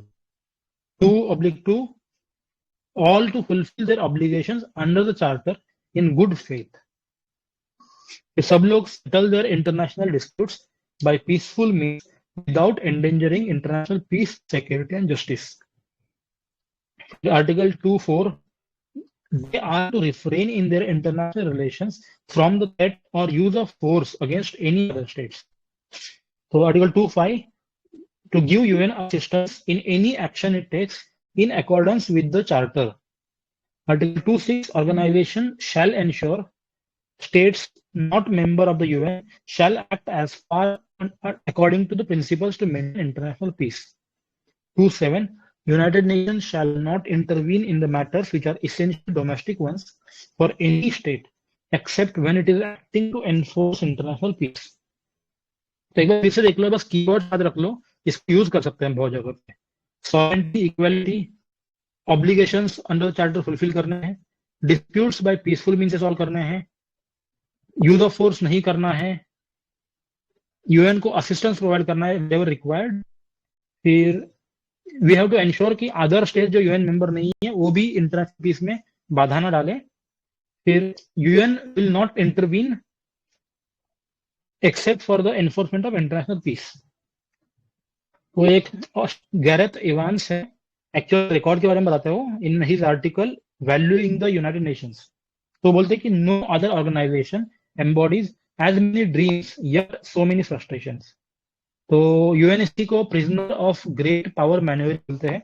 ये भी keyword काफी important है। UNSC को prisoner great power manoeuvring बोलते हैं। UNGA as the theatre of empty rhetoric, सिर्फ बातें कर रहे हैं, एम्प्टी रिटोरिक चल रहा है। यूएन इकोसॉक is largely dysfunctional. UN secretariat is inefficient, corruption rate था ना सब कुछ। Still UN is important. तो ये थे गैरेथ इवांस, ऑस्ट्रेलिया के फॉर्मर फॉरेन मिनिस्टर थे। अभी एक्चुअल रिकॉर्ड में देखते हैं कि उनमें तीन जो है ना, peace, human rights and development में क्या रोल है। तो पीस के अंदर it's not entirely successful. Wars अभी भी चल रहे हैं, इंट्रा स्टेट भी चल रहे हैं, इंटर स्टेट भी चल रहे हैं। इंटर स्टेट में कौन से? Korean war, Vietnam, India, China, Israel, Iran, Iraq, भी अफगानिस्तान बोल दो, ये यूक्रेन बोल सकते हो। कलेक्टिव सिक्योरिटी पैरालाइज हो चुकी थी through out the cold war. P2 versus P3 divide की बात कर रहे हैं। द वर्ल्ड रिमेन्स पोलराइज्ड अभी भी। रिसेंट आर्मेनिया अजरबैजान कॉन्फ्लिक्ट देख सकते हैं ना, जो हुआ था लास्ट ईयर। फिर emergence of peace keeping. Peace keeping operations is recognition of the failure of UNSC and collective security. ठीक है, तो ये 5-6 पॉइंट याद रख लो। ओके, फिर ह्यूमन राइट्स में है UN preamble recognize interdependence, peace and human rights. तो peace and human rights interlinked है दोनों ही। फिर UNHRC एस्टेब्लिश करा है, मेनी ट्रीटीज बनाए हैं, कन्वेंशन बनाए हैं। Can somebody tell some treaties and convention on rights? UN के क्या क्या है?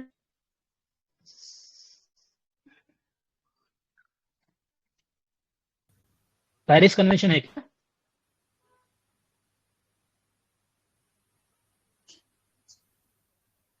हेलो,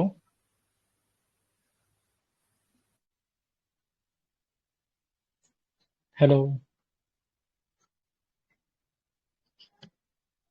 आवाज आ रहा है क्या गाइस? हाँ सर, आ रही आवाज आपकी। ह्यूमन राइट्स के कन्वेंशन के नाम बताओ कुछ। मुझे एक बात पेरिस कन्वेंशन याद आ रहा है। हाँ पेरिस वाला हो गया, ठीक है। जेनीवा यही वाला है क्या कुछ? हाँ 1948 में हुआ था ना, काउंसिल वाउंसिल बना था जो अपना, एक कन्वेंशन ऑन पॉलिटिकल राइट्स है, इकोनॉमिक राइट्स है, कुछ ऐसे है ना, 3-4 है ना। वो तो सर आईसी वो अलग है ना सर, ह्यूमन राइट्स की बात चल रही है यहाँ पे। जैसे एक शायद वो भी है ना जो लास्ट ईयर, मतलब रेफ्यूजीज के लिए रेफ्यूजी कन्वेंशन। 1951 वाला, हाँ। हाँ, फिर एक और है शायद जो बोलते हैं ना कि फॉरेनर को किसी और कंट्री में कैसे ट्रीट करना है, वो कैप्चर कर लिया तो, जो अभिनंदन को लास्ट ईयर पकड़ा था ना पाकिस्तान ने, तो उस टाइम पे कुछ न्यूज में था वो। ओके। एक्सेस के बारे में था ना कि याद आ रहा है? अरे यार, शायद जेनीवा कन्वेंशन होगा। जेनेवा है इस पे, हाँ, पेरिस प्रिंसिपल हाँ Geneva Geneva convention. Paris. Prisoner of Wars के लिए ना। कोई इसको गूगल प्लीज यार बताना मेरे को। आगे देखते ठीक। हैं। इतना सब कुछ है फिर भी ह्यूमन राइट हो रहे हैं। जेनोसाइड हो रहा है, रवांडा में हुआ था, युगोस्लेविया में हो रहा था, रोहिंग्या क्राइसिस म्यांमार का पकड़ अभी मतलब वहां आर्मी कंट्रोल कर रही है, यूक्रेन में क्राइसिस देख ही रहे ह्यूमन राइट्स का अभी। फिर अपन ने यूरोप में पूरा वो देखा था ना, रेफ्यूजी क्राइसिस वगैरह। अफ्रीका में भी तो क्राइसिस होते ही रहते हैं हर बार। सेक्सुअल वायलेंस हो रहा है वुमन के against both in war and. इसको टर्म यूज कर रहा था साइलेंट पैंडेमिक, डोमेस्टिक वायलेंस को रेफर कर रहे थे। ठीक है, फिर डेवलपमेंट के बारे में क्या है का रिकॉर्ड? डेवलपमेंट के बारे में इतना इंकरेजिंग नहीं है। WHO यूनिसेफ में थोड़ा अच्छा काम करा है, क्लाइमेट वाले एग्रीमेंट्स भी अच्छे काम कर रहे हैं। However, there is a reluctance of members to commit resources. US administration ने ओपनली क्रिटिसाइज करा यूनाइटेड नेशन को। स्मॉल बजट है, only $6 per year per capita. ये था एक्चुअल रिकॉर्ड यार। फिर एक्चुअल रिकॉर्ड में पीस के बारे में 2-3 पॉइंट्स है। Misuse of right to responsible protect, ये हो रहा है। असिमेट्रिक एक्टिव्स राइज हुआ है, तो इस पे वॉच रखना मुश्किल है, पीस मुश्किल हो रहा है अभी। इसमें कुछ लाइंस और हैं। Institutions can not perform without political will. We should not forget United Nation was created after millions of deaths in world war two. UN may be in phase of crisis but it's not a complete failure. ठीक है, तो ये भी line अच्छा है, थोड़ी 2-4 line ना, इसको याद कर लो। आगे है डैग हैम्सक्योल्ड, स्पेलिंग देख लो, DAHAMMARSKJOLD। ये बोलते हैं UN was not created to build heaven on earth but rather to prevent it from becoming hell. तो बान की मून एक है, उन्होंने बोला है we need more UN now than more than ever before. Global threats चल रहा है, climate crisis हो रहा है, ट्रांसनेशनल टेररिज्म हो रहा है, आर्म्स रेस हो रही है। In this context we need more of an UN than ever before. Kevin Rudd एक है, ऑस्ट्रेलियन प्राइम मिनिस्टर है, वो बोलते हैं UN is not broken yet it is in trouble. There are many strengths yet many weaknesses too. World needs United Nations which not only deliberates but also delivers. We need to reassign its functions and structures and finances. ये थोड़े keywords याद रख लो, अगर scholar याद भी नहीं रहे तो भी ठीक है। नॉट ब्रोकन बट इन स्ट्रेंथ्स है बट वीकनेसेस भी है। Not only deliberates but also delivers. तो करना है, इसमें वो भी आता है स्टूडेंट वाला फंक्शनल और एक और कुछ आता है finances, funds functional and finances, ये भी हो सकते हैं। फिर आगे है अचीवमेंट्स ऑफ यूएन। कोई पढ़ सकता है इसको आगे? हाँ देखता हूँ। पीस में देख लो यार, WW3 नहीं हुआ, अब ये भी डाउटफुल है। Prevented horizontal nuclear proliferation, liberal institutionalism, ठीक है। सीज वायर बिटवीन इंडो पाक और ये कॉन्गो बेलाजियम, फंक्शनलिज्म वाला है कॉन्सेप्ट जो, और इंटरडिपेंडेंस, ये पीस के है कुछ अचीवमेंट यूएन के। HR में देख लो सर, जो आप बोल रहे थे वो यही है। UN UDHR 1948 Vienna convention, universal declaration of human rights. Vienna convention में है शायद, वो जो आप बोल रहे थे ना, जो कुलभूषण वाला, वो उसी में है शायद। रेफ्यूजी कन्वेंशन साउथ अफ्रीका वाला अपार्टहाइड वाला था, ठीक है। Women rights, education, ICJ ICC रोल, UNHCR, क्या है ये, ह्यूमन राइट काउंसिल है क्या? नहीं, कुछ अलग है ये। UN high commission on refugees है ये। हाँ, ठीक है। WFP वर्ल्ड फूड प्रोग्राम है शायद, हाँ, अवेयरनेस वगैरह करता है ये, ठीक है। डेवलपमेंट में देख लो यार, MDG लेके आए ये लोग, SDG लेके आए, UNDP लेके आए, पॉवर्टी हंगर में कुछ ना कुछ निकालते रहते हैं।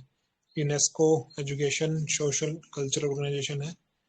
एनवायरनमेंट में Paris, ozone, coal, solar alliance वगैरह, HFC, United Nation convention of law of seas है, UNHCR, ये वही वाला है, ठीक है। नीचे कर दीजिए सर। WHO का पोलियो एड्स में कुछ काम किया है। स्मॉल पॉक्स, ठीक है। कोविड हालांकि डिस्प्यूटेबल है but they are doing some good work. COVAX and WB world bank मतलब IMF एंड गुड गवर्नेंस वगैरह।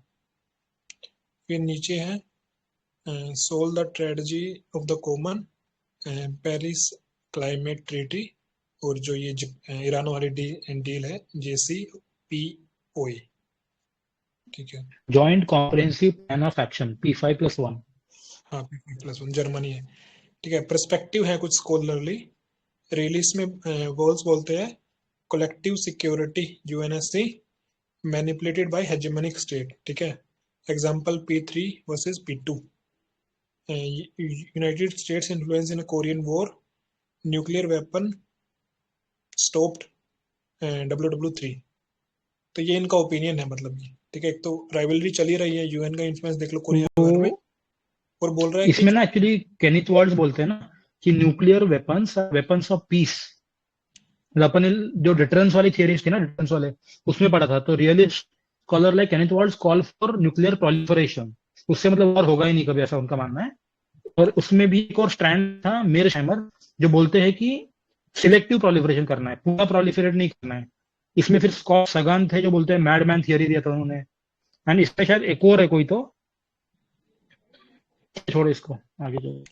ठीक है। तो बोल रहे हैं न्यूक्लियर वेपन से स्टॉप हुआ है WW3।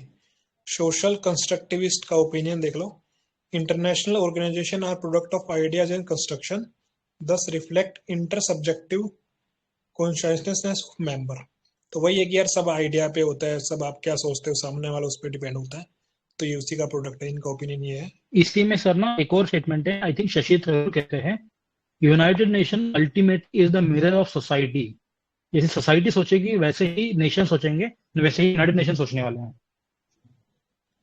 Okay sir. Marxist and critical school, UN represent, वही इनका यार ओनर होता है कैपिटलिस्ट का, ठीक है। इधर देख लो फिर इंटरनेशनल चैलेंज है कुछ, सॉरी इंस्टीट्यूशनल चैलेंज है। नीचे भी है कुछ स्कॉलरली ओपिनियन सर मार्क्सिस्ट वाले में थोड़ा सा और ऐड कर सकते हैं ना अपन की, जो मतलब मार्क्स का व्यू पॉइंट होता है ना, कि जो भी ग्लोबल इंस्टीट्यूशन होते हैं, UN WTO सब कुछ, everything mean to promote the hegemony of Western countries and to promote democracy and profits, जो बोलते हैं ना मार्क्स बोलते हैं आई थिंक, कि profits will lead bourgeois to nestle everywhere and settle everywhere। तो वही इंपीरियलिज्म का ही तरीका है, ऐसा बोलेंगे। कुछ भी हो, हर इंस्टीट्यूशन के मार्क्सिस्ट स्कॉलर्स यही बोलते हैं। नियो रियलिस्ट, फिर सर नीचे कर दीजिए, स्कॉलरली ओपिनियन देख लेते पहले लगातार। हाँ, neo realist world major polarity of power thesis है इनका, मल्टीपोलर वर्ल्ड में lead to chaos, instability, similar fate as League of Nations, ठीक है। स्टिगलिट्ज का है, institute of global governance suffer from democratic deficit. तो इनका ओपिनियन ये है। पोस्ट कॉलोनी यानी थर्ड वर्ल्ड है, lake of perspective of developing world, Asian values का नहीं है इसके अंदर। नाम कंट्रीज वांट्स रिफॉर्म, ठीक है। ऊपर कर दीजिए। चैलेंज देख लो यार इंस्टीट्यूशन में, ठीक है। प्रिंसिपल एंड प्रोविजन है आउटडेटेड, तो वही है ना 20वीं सेंचुरी के हिसाब से आप चला रहे हो 21वीं सेंचुरी में। एग्जांपल दे रहा है मोनिस्टिक सोवरेंटी वाला जो ना बिलार्ड बाल मॉडल और कोवे वाला, उसको कंपेयर कर रहा है। ये क्या है, थोड़ा बता नहीं, सकते इसमें हैं ऐसा है सर, आपने सर पूरा नहीं पढ़ा। इसमें ऐसा बोला है ना कि एग्जांपल दिया है कि प्रिंसिपल्स एंड प्रोविजंस आउटडेटेड कैसे है, क्योंकि it is still recognising monastic theory of sovereignty, जिसमें बोलते थे ना कि स्टेट सेंट्रिक थ्योरी थी, जो एरिस्ट का एजम्पशन होता है कि स्टेट ही सब कुछ है। तो now that has change to cobweb model, मतलब कि अब स्टेट्स इतनी पावरफुल नहीं है, अब MNCs आए हैं, ट्रांसनेशनल एक्टर्स आए हैं, मतलब इंटरनेशनल NGO है, बहुत ज्यादा लेवल पे खेलते हैं ना अभी, तो उनको आप रिकॉग्नाइज नहीं कर रहे हो। ओके। और सेकंड एग्जांपल है जर्मनी और जापान को ये लोग अभी भी एनिमी स्टेट, जो अपन ने देखा था ना आर्टिकल 2 क्लोज 7 उसके अकॉर्डिंग, ठीक है। यूएन इंस्टीट्यूशन और ट्रांसपेरेंट नहीं है, फंड वंड नहीं है लोगों के पास, फंक्शनरी ठीक नहीं है, bureaucracy is dominated by the western world, process काफ़ी कॉम्प्लिकेटेड है, जैसे कि 2/3 चाहिए आपको, P5 का कंसेंट भी चाहिए होता है, रेटिफिकेशन ऑफ मेंबर स्टेट, ठीक है। फिर ये Dag Hammarskjold called it weird Picasso abstraction due to its large size and complex organization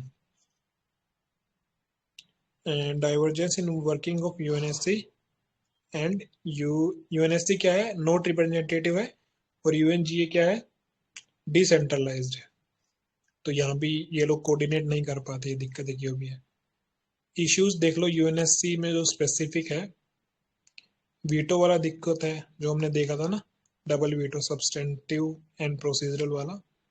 note representative देखा था यार ये अपन ने कि 113 मेंबर थे ना, जब भी 5 थे परमानेंट मेंबर, 193 हो गए, फिर भी चेंज नहीं हुआ है, ठीक है। 1940 में कितने लोग थे? वहां पे 51 थे। हाँ, तो ये भी याद रखना, क्योंकि मतलब वैसे लिखने में सही लगता है ना। हाँ हाँ लिख सकते हैं। हर डिसीजन कंट्रोवर्शियल होता है, मतलब जैसे यूक्रेन वाले में देख ले, रशिया ने वीटो कर दिया, बात नहीं हो पाई, वही है मतलब। No equality within P5, some member are more equal than the other, as seen from USSR influences Suez war over UK। तो यहाँ भी एक दिक्कत है। कंक्लूजन कर लो एक बार, नीचे कर दो। तो जेफरी डी सच बोलते हैं UN as most important political invention, ठीक है, best bargain on the planet, ठीक है। 3-fold रिफॉर्म ये लोग बोल रहे हैं, फंडिंग इंक्रीज करो, UNSC में रिफॉर्म करिए, इम्प्रूवमेंट इन इंटरनल गवर्नेंस, ठीक है। कंक्लूजन देख लो, ट्रूमैन बोल रहे हैं UN is a creation of member state, it is malleable to their wishes, it is malleable to their wishes of the members. Tharoor बोलते हैं, सर आपने बोला UN is a mirror of society, it is not UN's failure, it is our failure. एक off topic बात की, तो last week अभी BJP जीता ना इलेक्शन में, इसमें योगेंद्र यादव कह रहे थे it is not the loss of the opposition parties, इसमें मतलब ऑपोजिशन पार्टीज नहीं हारे हैं, इंडिया हारा है। ठीक है सर, आगे चलिए।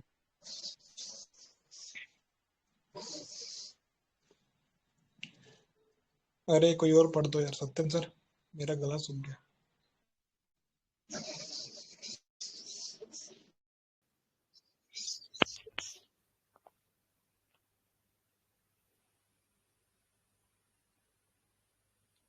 तो UN रिफॉर्म टॉपिक है, उसमें UNSC रिफॉर्म्स, वही मेंबरशिप परमानेंट नॉन परमानेंट को लेकर रिफॉर्म्स एक्सपेक्टेड है। लास्ट टाइम 1963 में हुए थे रिफॉर्म्स, तब 113 मेंबर्स के 193 मेंबर्स हुए थे। इक्विटेबल रिप्रेजेंटेशन वो एक्सपेक्ट कर रहे हैं। EU अभी ओवर रिप्रेजेंटेड है, एशिया इज लोअर रिप्रेजेंटेड, और अफ्रीका तो है ही नहीं। Actions in south but decisions by north है, और वेटो पावर काफी कंटेंशियस है। तो why India wants reforms, Harsh Pant का बुक है the challenge of reforming UN, उसमें उन्होंने कहा है India wants broad based and all encompassing UN reforms. उन्होंने इंडिया के ग्रेट पावर को एक्नॉलेज करने के लिए कहा है, और कहा है कि UNSC is not use against India as happened in 1948 on Kashmir issue. ये इंश्योर करने के लिए कि UNSC को नहीं इंडिया के अगेंस्ट यूज नहीं करने देना है, और India can stop sanction against smaller countries. Arguments for India, with UN polarized between P2 and P3, there is a need of neutral country like India to West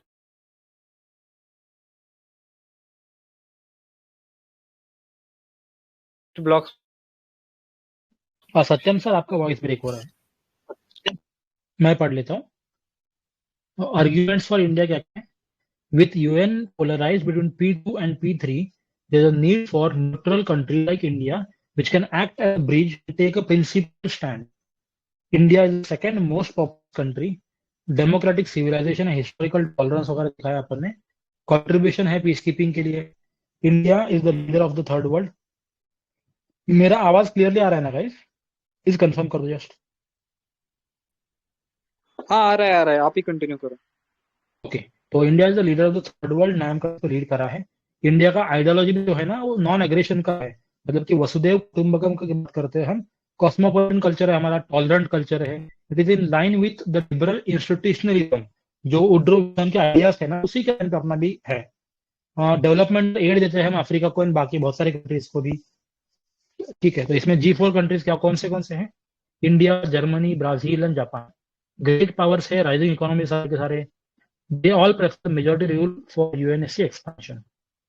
ठीक है, they will not ask for veto for 15 years. Formula इसमें दो formula दिए थे coffee Annan ने अपन देखा. एक था G4+2 African members with no veto. और disunited third world is not able to counter united west. ये बस कीवर्ड्स याद रखो, disunited third world is not able to counter united west. ये हम ये WTO में वगैरह भी यूज कर सकते हैं, जगह जहां पे भी. तो फिर इम्पेडिमेंट्स क्या है इसके? अपोजिशन हो रहा है not against India but for the expansion itself opposition है. India has not sign an NPT, तो ये भी एक नेगेटिव पॉइंट माना जाता है. रियली स्कॉलर बोलते हैं कि भाई P5 never would agree to power expansion. क्यों? क्योंकि every state is power expansion करना जाता है. Every state wants to have power for its own. ठीक है, तो डेविड डॉन है, कोई बोलेगा क्या आगे?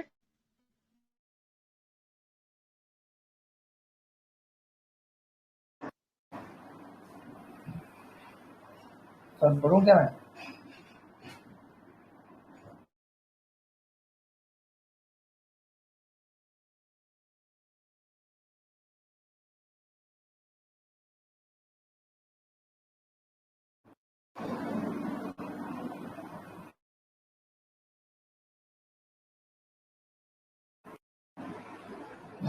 डेविड मेलवाल से पढ़ूं सकते सर? सत्यम सर पढ़ सकते हो?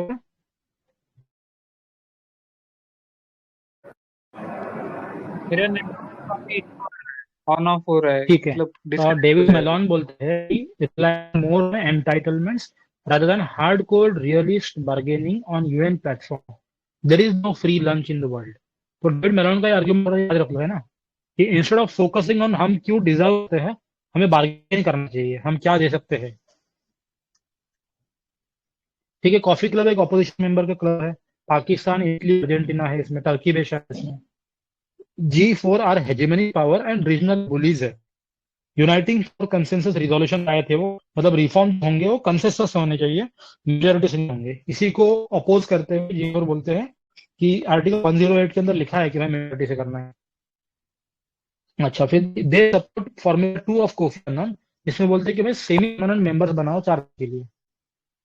एक और है अपोजिशन में जो बोलते हैं एजुलविनी कंसेंसस फॉर अफ्रीका. इसमें 2 members of African union add होंगे एंड प्रपोजल है to include Muslim countries as well. And एक और है L69 membership for small island states. तो ये मतलब सारे थोड़ा काउंटर व्यू पॉइंट्स है इंडिया के अगेंस्ट.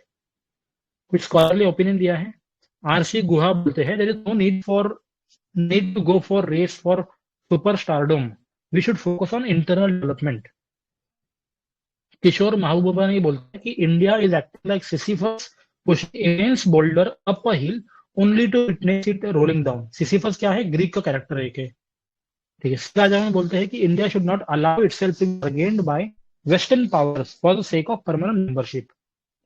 श्याम शरण बोलते हैं कि instead of illusionary goals we should focus on developing concrete basis of power. Chinmaya Gharekhan बोलते हैं let us be realistic about UNSC.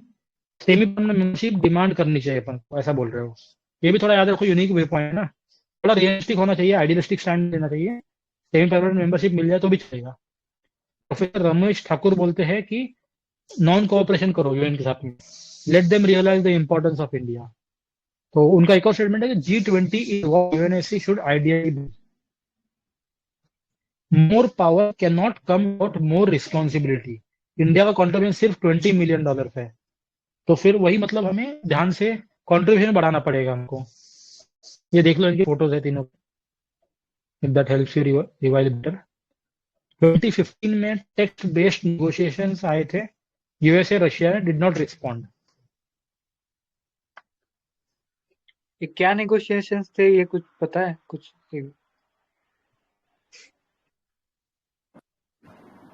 सबसे रिटर्न में शायद से सबकी मतलब सबसे सबकी जो डिमांड थी वो मांगी गई थी और फिर उससे उस पर डिस्कशन हुआ।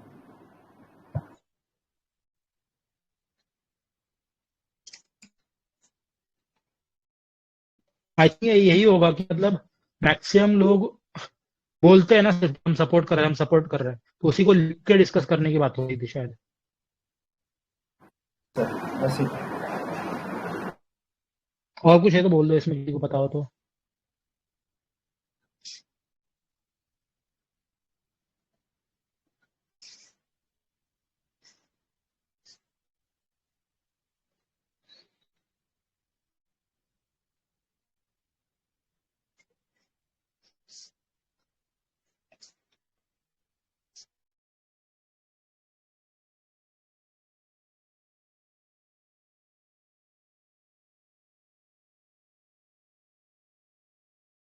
ठीक है, तो बेसिकली यही लिखा है यहाँ पे यार कि जो टेक्स्ट बेस्ड नेगोशिएशन है ना, उसके पहले अभी तक सब कुछ इनफॉर्मल लेवल पे चल रहा था। हमने कभी ऐसे फॉर्मली रिटर्न फॉर्म में कॉन्ट्रैक्ट डिस्कशन नहीं हुआ था।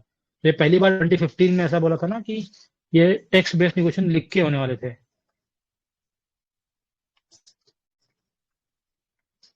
So US, China, Russia did not contribute to the text. Move it was seen as an attempt to thwart India's bid to membership global body. तो यही है यार ओवरऑल मतलब। इस आर्टिकल को मैं ग्रुप में डाल दूंगा, देख लेंगे इसको गूगल करके।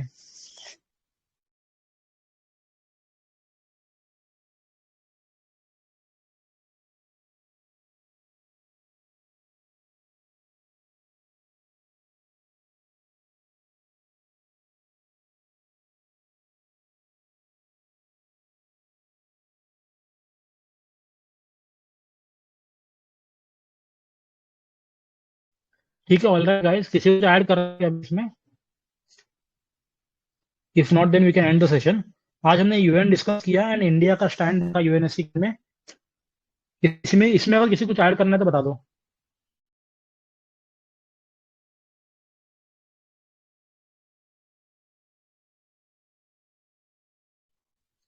न्यूज आर्टिकल या कुछ भी जो याद आ रहा है आप लोग को।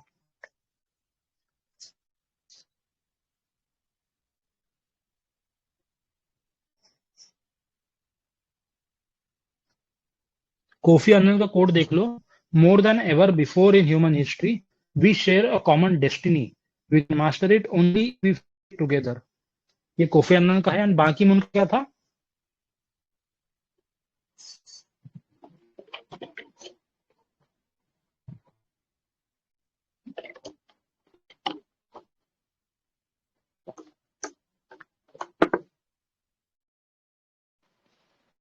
Hello,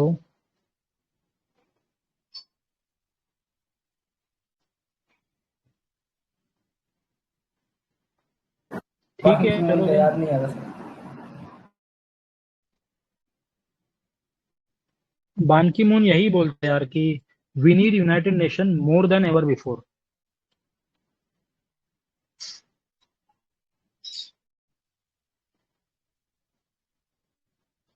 okay sir, thank you.